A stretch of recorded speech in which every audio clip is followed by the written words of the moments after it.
left Arthur River now and we're driving across to Waratah on the Western Explorer track.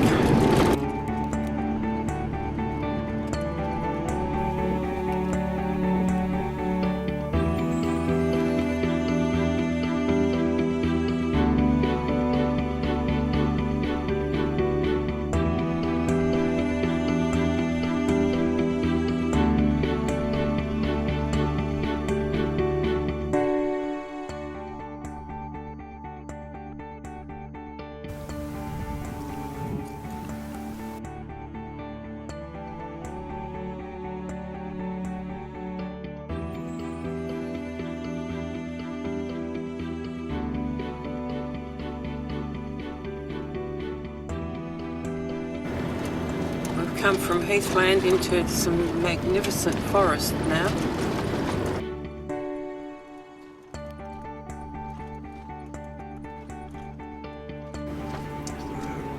Wow. We've got a few bends to go around yet. Almost on top of the world here.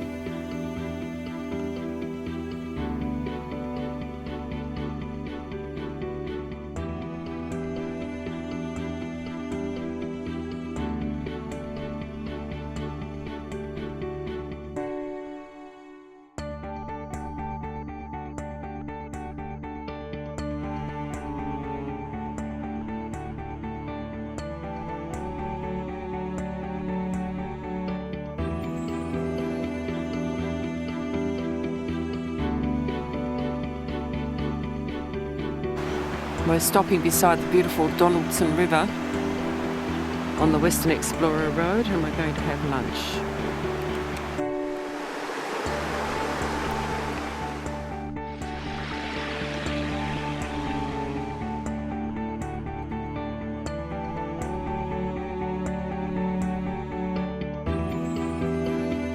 Maybe now we've reached the top of the world. Now we can see the track winding down, around, over, down, down, more down. It's a myrtle forest just about here. There's beautiful myrtle trees. Yeah. There's the Savage River. Obviously carries pretty big logs down when it's in flood. Coming into the little tiny town of Corrina. Normally we could get a ferry across from here, a car ferry, but it's out of action. This is the spot where the Fat Man barge goes when it's going. Takes cars and light vehicles and so on across from Corrina to the other side so you can get to Zeehan quicker. It's over the Pieman River.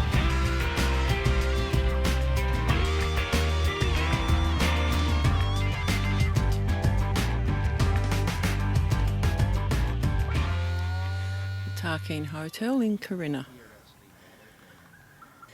This is the Fat Man barge, up high and dry at the moment.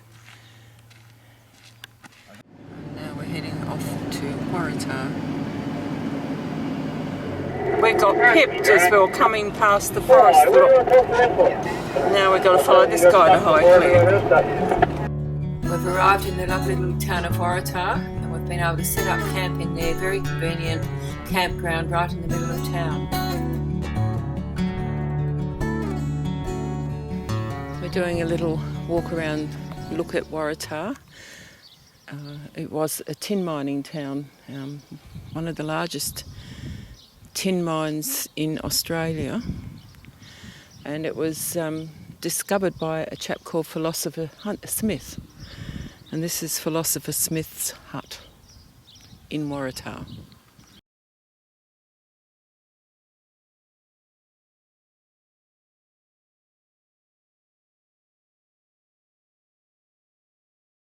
This is inside the hut.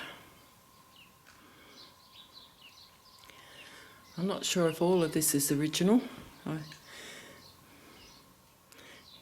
Maybe his dog slept inside. I would have thought the dog would sleep on his bed to keep him warm. This is the courtroom part of what is now the museum. It was the courtroom.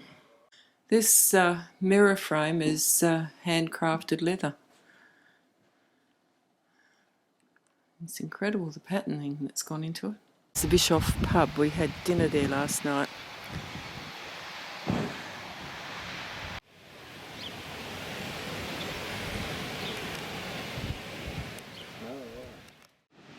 Waratah has its own waterfall in the middle of town.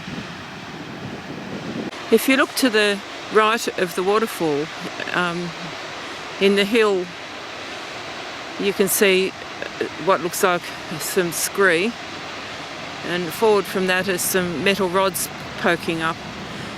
There was actually, once upon a time, a huge big ore crushing unit up here, and water races. They used the water to crush the ore.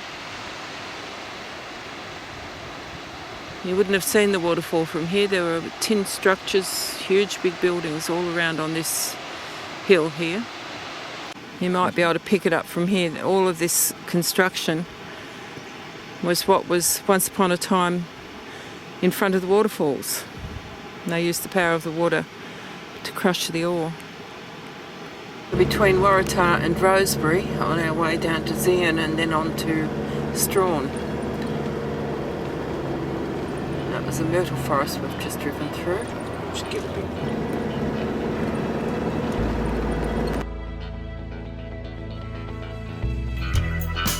We're approaching Zeehan now. We're visiting Zeehan, a silver mining town.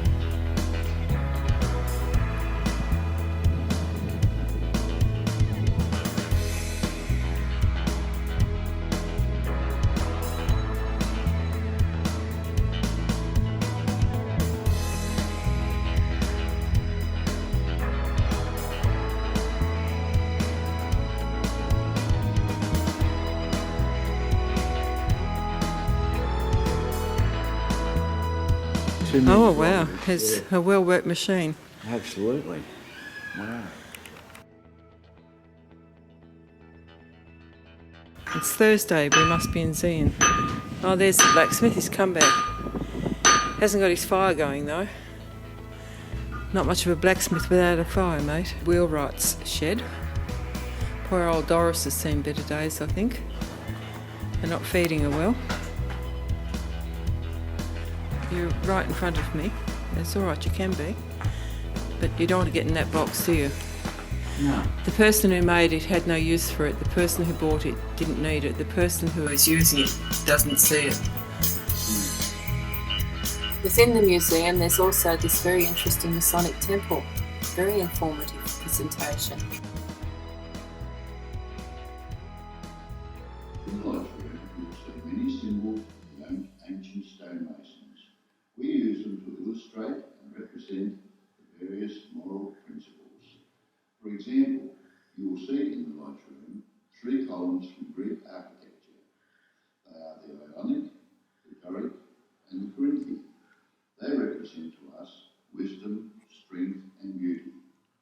The tools of the ancient Freemasons all have their moral significances to us also.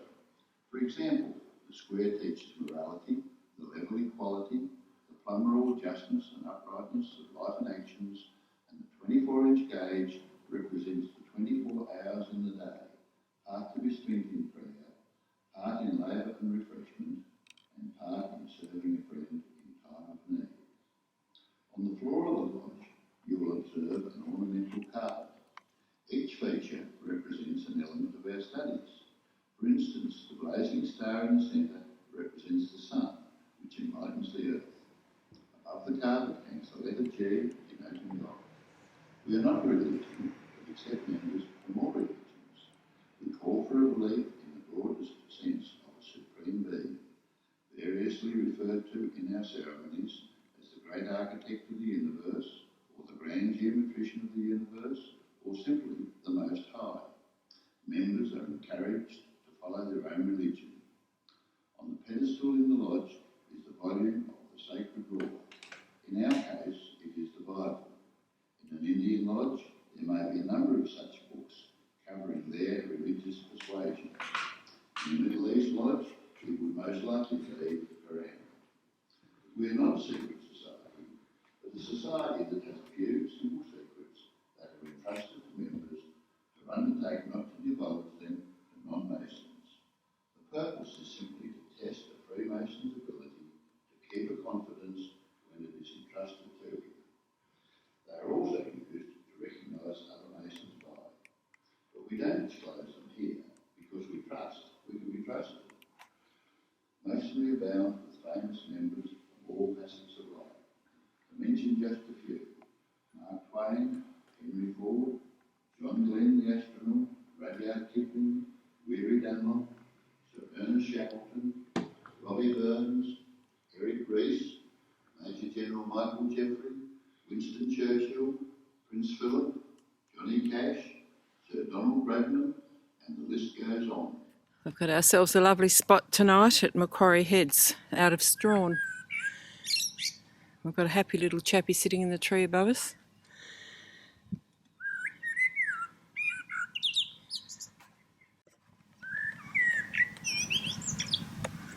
That's the view behind us.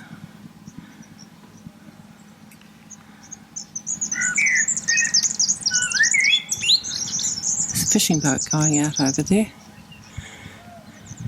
What a beautiful evening. Macquarie Heads near Strawn.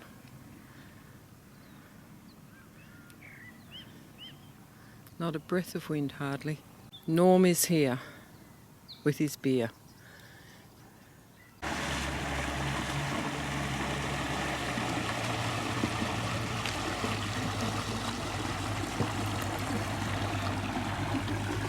Oh.